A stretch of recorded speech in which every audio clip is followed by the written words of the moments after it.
You're listening to the Connection Care Community Podcast, a podcast designed to help you understand your body more deeply and feel more confident navigating your hormones, cycle, and fertility. Each episode offers grounded, research-informed guidance and integrative tools to support hormone health, embodied awareness, and informed choice. If you're seeking clarity, connection, and a more trusting relationship with your body, you're in the right place. Let's dive in. Here's your host, the founder of Connection Care Therapy, Majida.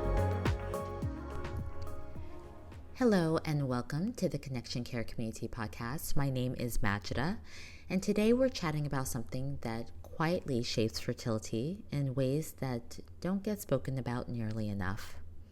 I want to open with something that really lays the foundation for how I think about fertility work, and it's a perspective that sometimes catches people off guard. So when fertility becomes a concern, right, that may be because a person is experiencing irregular cycles, they've been trying for a while and have been experiencing difficulty actually conceiving. They might have been pinpointed something like, let's say, luteal phase issues, or perhaps it's something more complex. The conversation at that point tends to narrow very quickly. It becomes about the ovaries, the uterus, sperm, lab values. And make no mistake, those things absolutely matter, but fertility does not live in a single organ system. It's what we call an emergent state. It's the result of multiple systems communicating well enough, consistently enough to support reproduction. And one of the most influential systems in that conversation is the one that rarely gets mentioned in fertility discussions at all: the gut. So I recently had a piece come out called Actually, It Starts with the Gut. And it was a nod to Rebecca Fett's well-known and renowned book, It Starts with the Egg. And it gives a broader truth, right? This conversation I was hoping to open up, right? Rebecca Fett's work is incredible. Egg quality absolutely matters. More so, we're talking about follicular health and follicular quality. Hormones matter, timing matters. However, before any of those can function optimally, the body needs a stable internal environment, one where nutrients are absorbed efficiently, hormones are metabolized and cleared appropriately, and inflammation is regulated. Stress signaling, also, that's a big one, right? So internal stress signaling isn't chronically hijacking reproductive priorities. And that environment begins in the gut, not as a supporting character, but as a central main character. So here's the framing I keep coming back to. Fertility is not a destination that you arrive at by fixing one specific thing.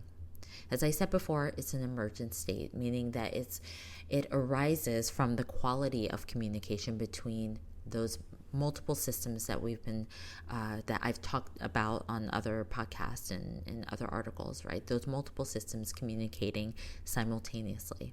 So you have the gut, right? The gut and its microbiome, the liver and its detoxification pathways.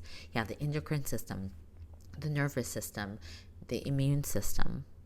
When any of those are under chronic strain, the body is going to prioritize and reallocate resources. Reproduction is particularly sensitive to this reallocation. It's one of the first things to be deprioritized when the body is managing ongoing load. Because from a purely biological standpoint, reproduction is a long-term investment, and survival is always going to come first. So this is why fertility work that skips the gut can so often stall. Not because the other interventions are wrong, but because they're trying to optimize communication in a system where the underlying terrain has not been stabilized. One of the clearest examples of the gut fertility connection is estrogen metabolism. specifically what happens when estrogen, after it's been processed, right? What happens to it? So estrogen, going into it just a little bit, right? For those who like for this to be unpacked a bit more, you've probably somewhere on these internet streets heard about estrogen metabolism and liver detoxification, but what is being talked about? So estrogen is metabolized by the liver, meaning that it is processed, right? It's processed and broken down into certain components by the liver, so that then unnecessary components can be packaged up for elimination through bile, through our digestive tract. So once it's there, the gut microbiome plays a critical role in determining what happens next. Does that estrogen leave the body, or does it get reabsorbed? So when the microbiome is balanced, estrogen metabolites, right, these byproducts of this estrogen metabolization process, right, those estrogen metabolites, what's left over, can be cleared efficiently. However, when gut dysbiosis or gut imbalance is present, certain bacteria can produce elevated levels of an enzyme called beta-glucuronidase. That enzyme can what's called deconjugate estrogen metabolites, and essentially it means reactivating them so that they get reabsorbed into circulation rather than excreted. So we've heard this term all over the place, right? Estrogen dominance, estrogen dominance. Well, one of the main ways that estrogen dominance can occur is through what we've been talking about here. What oftentimes gets labeled as estrogen dominance isn't always a production problem, meaning it's not always an issue that you're producing too much estrogen. Sometimes the exit ramp, the means of all of these extra estrogen metabolites, is getting clogged up and congested. So over time, the recirculating estrogen can influence all kinds of things: cycle regularity, PMS intensity, endometrial patterns, fibroid development. I will be talking about fibroids as someone who has navigated holistically the experience of fibroids. It's going to be a big one that's going to be coming out later this year. So I'm going to do a whole series on fibroids. And also a big one for those who are navigating conscious conception, who are on their trying to conceive journey.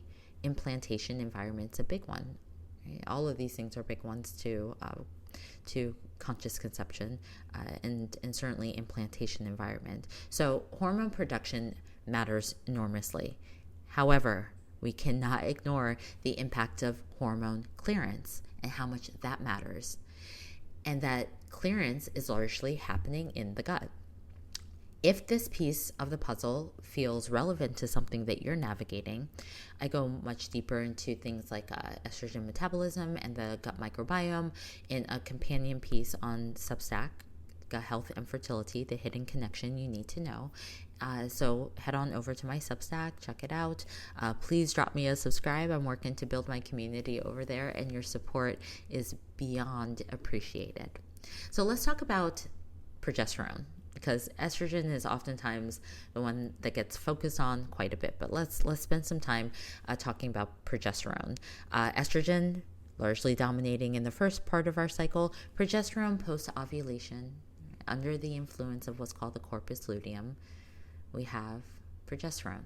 Okay, so progesterone tends to get a whole lot of attention in fertility conversations, and there is a really essential and good reason for that. It plays a role in so many things: ovulation quality, implantation, early pregnancy stability, and even mental health topics in the second half of our cycle. What gets less attention is how dependent progesterone production is on the state of our digestion and our also what's going on with stress. So what do I mean by that? You have chronic stress can activate what we call the HPA axis, the hypothalamic pituitary adrenal axis, which then can increase cortisol. When cortisol remains persistently elevated, it can suppress the brain signaling, doing its thing, right? Saying like, hey, give me what's necessary in order to stimulate ovulation. So when that suppression happens, it can translate directly into lower progesterone output or a shortened luteal phase over time. So this isn't when we specifically focus on an organ, right? The ovaries, right? This actually isn't a conversation of the ovaries failing, but because the signal that's telling them to produce, right, to do what they do, right, that isn't getting clearly communicated enough. So, right, this is getting back to, right, just hoping that I'm framing your understanding as to when we hyper focus on fertility from like it's because of what's going on with this specific organ, we can miss a lot of pieces of the puzzle. And this conversation about what can happen with progesterone, right, that kind of illustrates what I've been talking about. Let's go into stress and talk about progesterone and stress a little bit. So stress is known to alter digestion, which is of course going to compound all kinds of concerns. Right? Stomach acid actually decreases in stress and chronic stress experiences and environments. Our ability to absorb nutrients actually shifts when we're under stress. Inflammation also increases, and the nutrients required for healthy hormone synthesis, nutrients like zinc, like B6, like magnesium, for example, these may not being absorbed as efficiently even when someone is eating very well and even supplementing. So this is why simply supplementing progesterone, right, doing progesterone supplementation doesn't always, for some, fully resolve luteal phase concerns. Because if the terrain underneath the hormone production is being strained, the system cannot, or let me be more responsible in that phrasing, right? The system has a much, much harder time in stabilizing. And because the inputs the body needs to produce those hormones aren't consistently being reliably available, you can see how we can end up having some chronic issues from something like chronic stress, right? Chronic reproductive health and fertility concerns from chronic stress.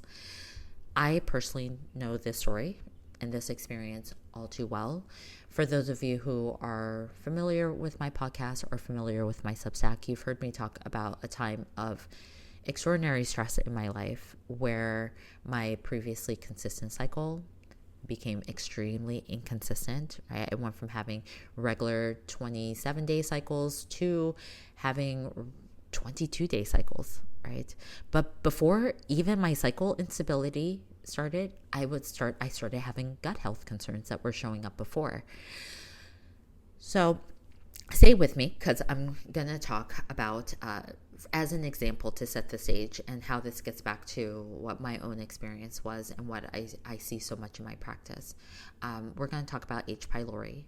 H. pylori has a very interesting story and background. When many people hear about H. pylori, they hear about it in the context of ulcers and it's a gut infection, and it absolutely is that.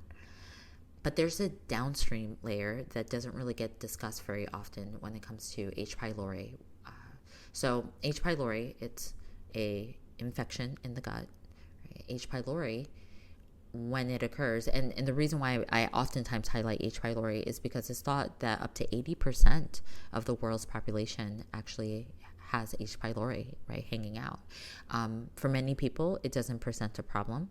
For other people, it presents really intense and sometimes severe problems.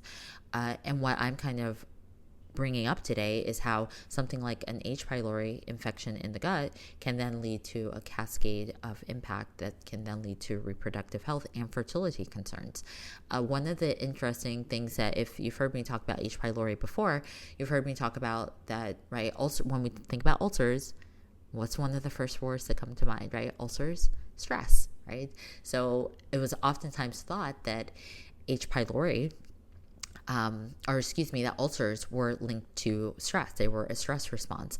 And then some prize-winning scientists realized, like, actually it's because of this I say menace, right? Because it was certainly a menace in my life, and those of us who have navigated H. pylori knows that it can be really, really intense, right? So that actually H. pylori was the culprit in causing stomach ulcers. Okay, so not only does H. pylori can lead to stomach ulcers, it can interfere with nutrient absorption, particularly B12, iron, zinc, all of which matter for cycle health. It also impacts neurotransmitter balance, including dopamine. I know when I was navigating H. pylori, I was depressed a lot. Anxiety, depression. Dopamine plays a regulatory role in another hormone called prolactin. Many of us may know prolactin as the breastfeeding hormone, and it's a hormone that kicks in at that time, amongst other times. But interestingly, right, when dopamine signaling is disrupted, prolactin levels can rise.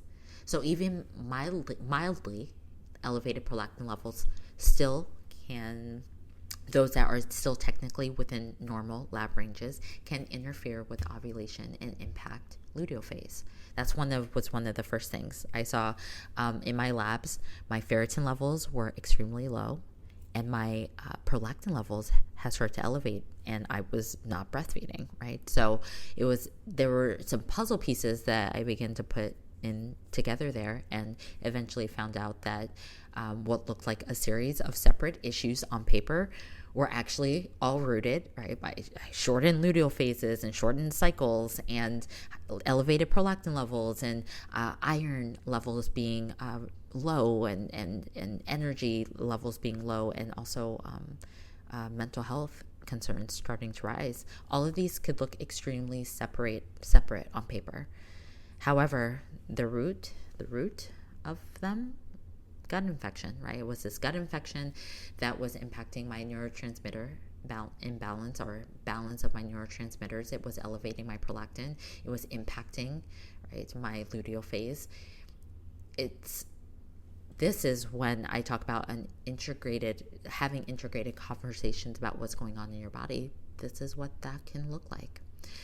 So as I said, I first noticed all of these patterns when I was navigating my own H. pylori infection, and because of my success with that, I successfully navigated that infection in my body, and I did so through functional, integrative, and holistic means. And I've been very blessed to support other clients who are navigating hormone health, fertility concerns, in really identifying the gut health as a foundational core piece of what they're dealing with, right? The pattern is truly consistent enough that it's one of the first places that I look, and I advocate as an educator that my clients look to when they're looking at hormone health interventions, or if they haven't been having success from just only focusing on hormones alone. So there's a connection that I often see, and that I really do think is just worth naming, and kind of bringing all of these areas together, right? So short luteal phases that lengthen naturally when gut inflammation is reduced without direct progesterone support, right? I've seen that occur. Heavy estrogen dominant cycles that calm significantly when bile flow improves and constipation resolves, right? Because the estrogen clearance pathways actually started functioning, right? So this is without doing things to lower estrogen. It was about doing things to support the body in getting rid of estrogen metabolites, right? Or here's a big one: subclinical thyroid patterns that start to shift once intestinal inflammation is addressed and once nutrient absorption improves.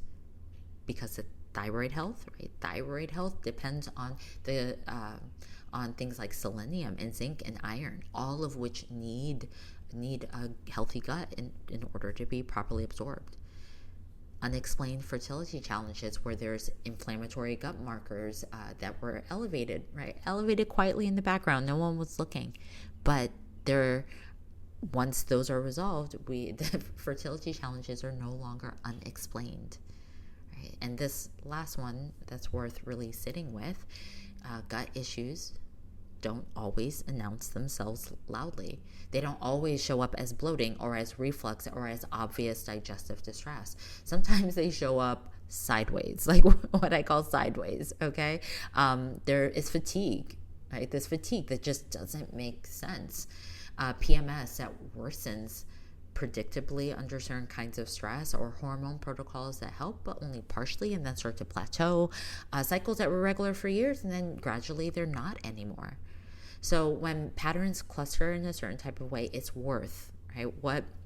If there's anything that you take away from this conversation here, is that it may be worth widening the lens rather than adding more these targeted organ system interventions, right? Where it may be that there's something foundational in your system, like the gut, that is calling to be supported and stabilized.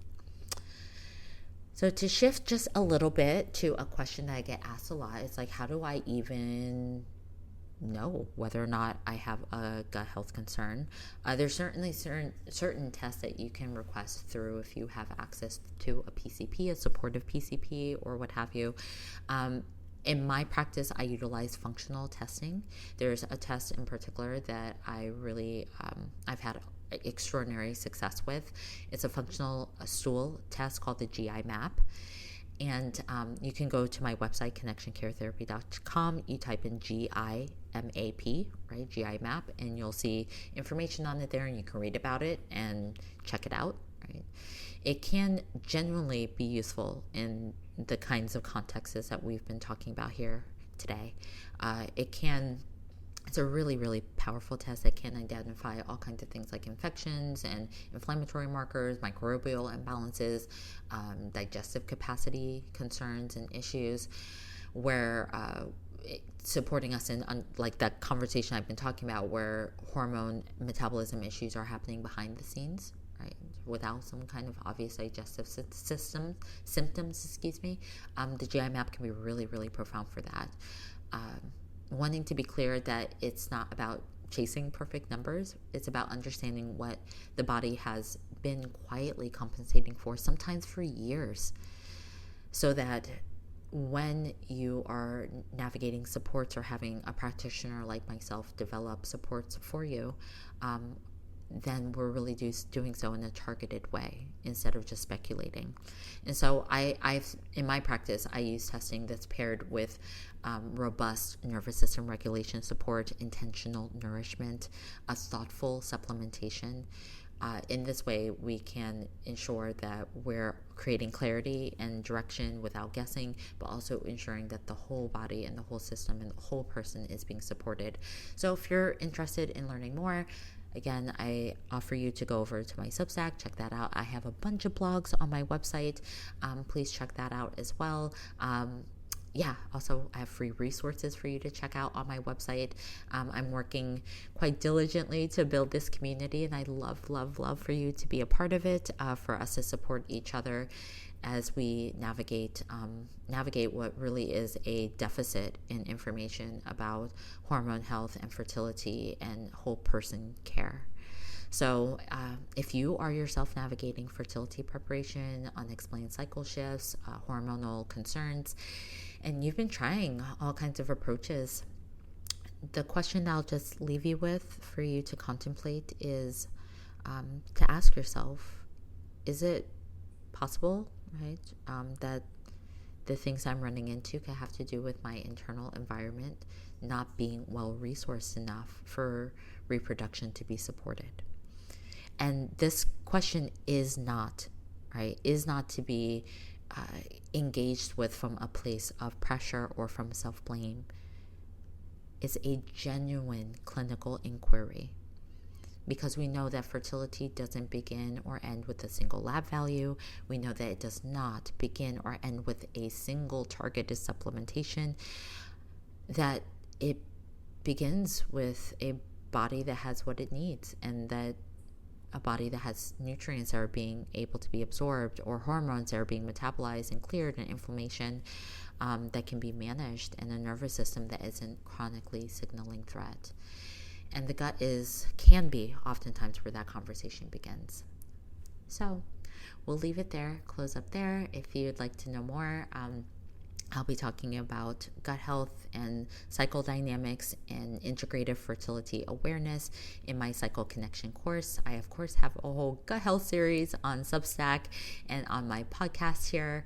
I just invite you to check out the show notes, check out my Substack. Again, please become a subscriber, join my this community that we're building together. And to close out, fertility medicine has historically looked at the reproductive system as though it operates in just like one contained space. However, what the research shows and what clinical patterns show is that it's an integrative process, right? An integrative, connected process.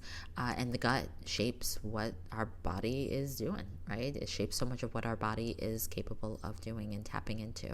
So when we widen the lens to include a full system approach, including the gut, fertility challenges, including this topic of unexplained fertility, I oftentimes offer unexplained fertility can be reframed as unexplored fertility. So it becomes less opaque to start. It starts to make more sense when we start to look at things in this way. So I'll leave it there. I've talked enough for today. I really do appreciate you being here and listening. I hope that this podcast provides you with some kind of insight. And I look forward to sharing time with you in the next podcast or in community somewhere. And until the next time, please do be sure to stay connected. That does it for this episode of the Connection Care Community Podcast with Majida. Thank you so much for listening. We hope you're leaving with a fresh perspective on your body and overall well-being, along with practical tools you can integrate into daily life. The support doesn't stop here. Be sure to connect with us online at connectioncaretherapy.com for more resources to guide you on your journey. You can also find us on Substack and connect with Majida on Instagram at Majida Sai'da. Remember to rate, review, and share this podcast. And most importantly, stay connected.